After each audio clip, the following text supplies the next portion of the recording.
Good morning, cutie. Hi, how are How you? are you? I'm good. So, Trish has an incredible candle line, and I want you to introduce yourself in a Oh second. yeah, oh But I yeah. have just in front of me, I love, it says Time Heals, one of my favorites. So, will you introduce yourselves to our community and just share a little bit about you and kind of your background? Yeah, absolutely. So I'm hello everyone. I'm Trisha Baden. and I'm a 32-year-old woman from Cincinnati, Ohio. I live in West Hollywood, California now. Tell me about you and kind of tell me about Flores Lane and the Oh motivation yeah. behind it and So kind of how it started. what's interesting is I always really liked candles. I grew up with candles. My mom is a freak about candles. And so it was always a sense of comfort, the light. I don't know, I just felt like a responsibility for a candle. So I got Lyme disease from a tick bite in Wisconsin in 2010 and totally random. And then was misdiagnosed, not diagnosed properly, ended up not knowing my mom's name. I was diagnosed with early onset Parkinson's, and it was not a good situation. So then I got to the Mayo Clinic. They diagnosed me with babesiosis, which is the sister to malaria, um, Bartonella, and which is cat scratch fever, and then Lyme disease. So I had three different vectors going on, but all neurological. So I was very ill. I mean, I wouldn't go outside sometimes for weeks, like 3 or 4 weeks. And so I was socially distancing before it was a thing. And so, Me too. yeah. And so I got really into curating my spaces and, making, not making, I was lighting candles. And I realized that the certain candles, certain brands would give me like headaches or watery eyes or itchy nose. And I couldn't understand what was going on. I was like making a chart because I had nothing else to do. And I'm like, okay, well, this gives me this reaction. And so then I realized every brand had something that was triggering me because I had 58 unrelated symptoms, mind you. And I was trying to chart them for my doctors to show progress. But how can you show progress when your candles are making you sick and you're like, Right. I'm like in my house, not feeling great. Candles are the only thing that makes me feel great, but weird symptoms. Fast forward, I moved to LA because my doctor meets my doctor that I have now. And she's doing incredible things with ozone therapy. So I moved here. I got a doctor. I got a job right away. I started walking to work. I didn't know anyone when I moved here. I had never been to LA. And so I took a candle making class because I wanted to meet people, but then I also needed to learn how to like make clean products for myself. And so I took a candle making class and I didn't meet anyone because no one wanted to meet me. And they were all like 80-year-old women. And I was like, what the hell? It's so wild. So I got really good at making candles. And so I, Right. I was giving them to people, gifting, and I made a product that was clean that I could have. And my mom has allergies and my sister has asthma, allergy induced asthma. So there are certain scents that I knew triggered their asthma. And I'm like sending them and I'm like, let me know your Mm-hmm. feedback. And they're gifting them to people and people are ordering them from me for Christmas. And I'm like, wait, what? So I get an Etsy shop, blah, blah, blah. I start to sell to people I don't know. People are reordering. I go to the Melrose Trading Post down here in LA. It's like a little flea market for people that don't know.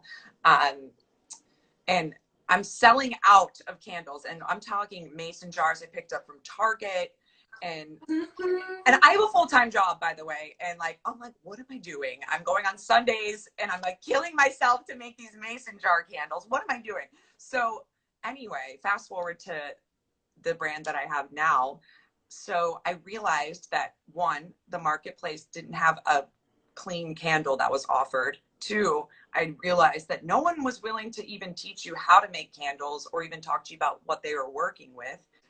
Like it's like, so I set out to like just make something that I really loved and that I needed. And then it turned out the world needed it too. I had 58 unrelated symptoms that were a range from neurological to physical, and that kind of is a pretty standard Lyme disease, I don't know, symptomatic example, because it is pretty much anything. I want to know, are there things that you can attribute or contribute to? What are some things that you know that help you feel good? And then what are some things that we all know that we have certain things in our lives that maybe make us react in a way we don't like, but we still sort of keep in our life? Oh man. Okay. First and foremost, my attitude. I know that sounds really strange, but No, it does not. when I was really stressed out, my heart was beating in like a weird way. And I, I'm telling you guys, your body reacts to stress on a cellular level, and I cannot get it through people's heads that, especially dealing with a pandemic, we have to really take care of our mental health, because our brain is an organ, just like our stomachs, and it has a function. And that function is reality and wellness for your whole body. And so you need to feed this organ as much as you can. Positive self-talk, like I was telling one of my friends, I was like, why are you talking about yourself like that? Don't talk about my friend like that. Like, I love you. You can't speak like that. Don't even think like that. And she was like, your words come into my head now. So positive self-talk would be, and like stress-free environment. I know it's so hard right now, but then also creating rituals around that so that you remind yourself to do that. Yeah. And then diet. I cannot underestimate my dietary, like I've worked so hard on my diet and trying to understand what I'm allergic to, what makes me feel a certain way, what makes my arms itch. Like, I've realized it now that certain things, like even coffees, like I'll have a certain brand of coffee Totally. and I'll itch all over. You talked about rituals, and I think rituals, whatever they are for you or whomever, are so important, as well as routine. Yeah. I mean, so it's interesting because like we have routines for everything in our lives, right? They create a routine for washing your face in the morning, for washing your face at night. Mm-hmm.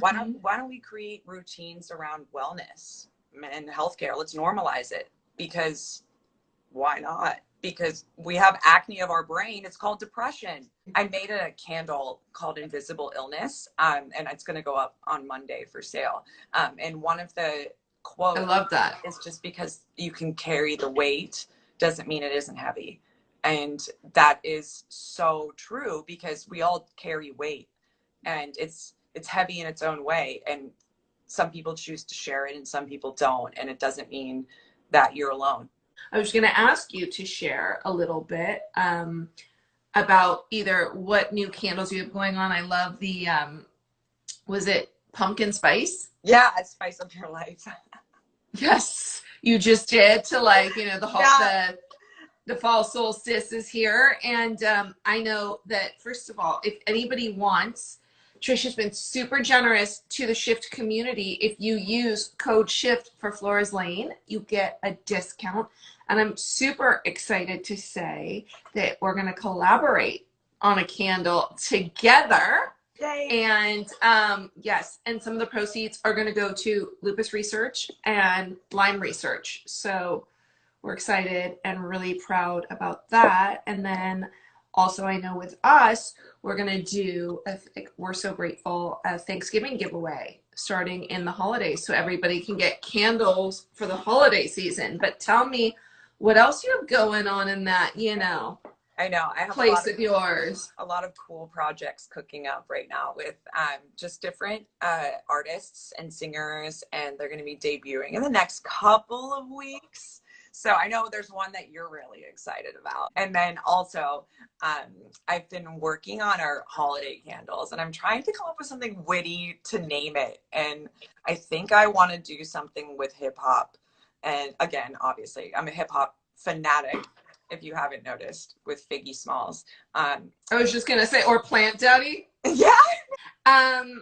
Question for you, because I know that you'll have a lot to say about this, and I know we talked about some. What are a few pointers that you could suggest as we navigate through this time? Ooh, one, I think we need to take a mental test of where we are.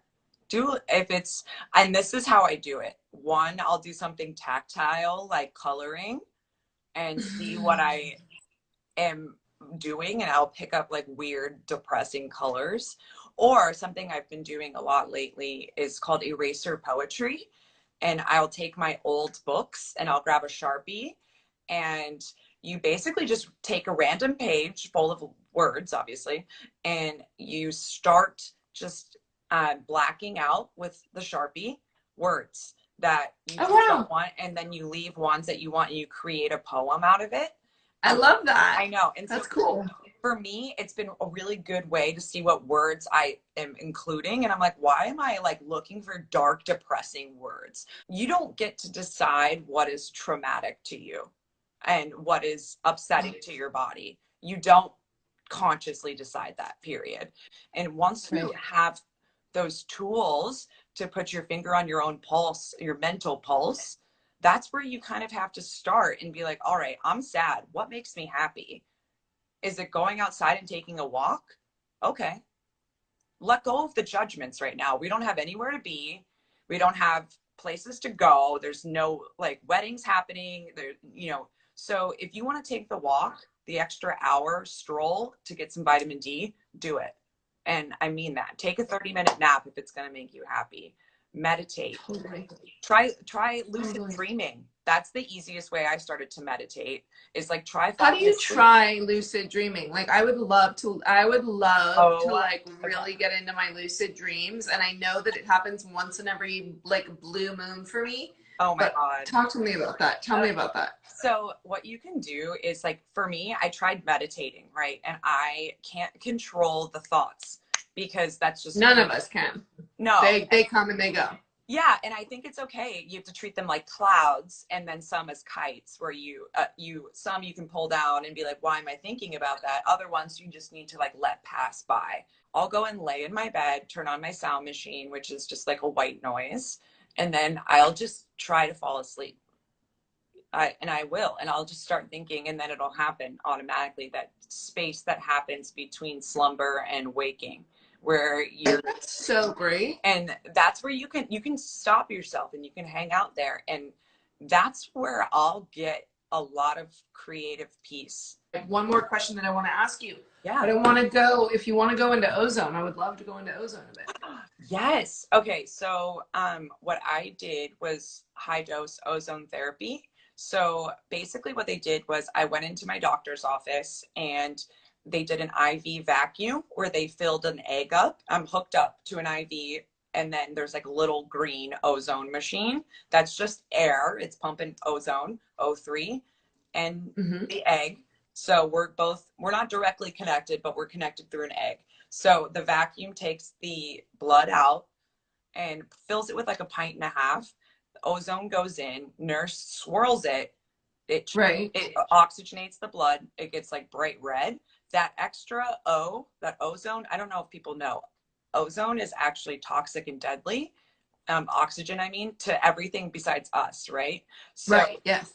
it kills bacteria and viruses and everything. So, with that said, whatever I had in my body was dying, right? But as a result of oxygen and no drugs, no nothing. So what would happen is the reaction would happen inside of here, and then they would push it back into my body, and then what was left was chunks, literal chunks. And so they would do this 10 times. And you see it. Yes. And so it's so weird. And so they would have to change the tubing after like 5 passes, and then because of the chunks coming out of my blood.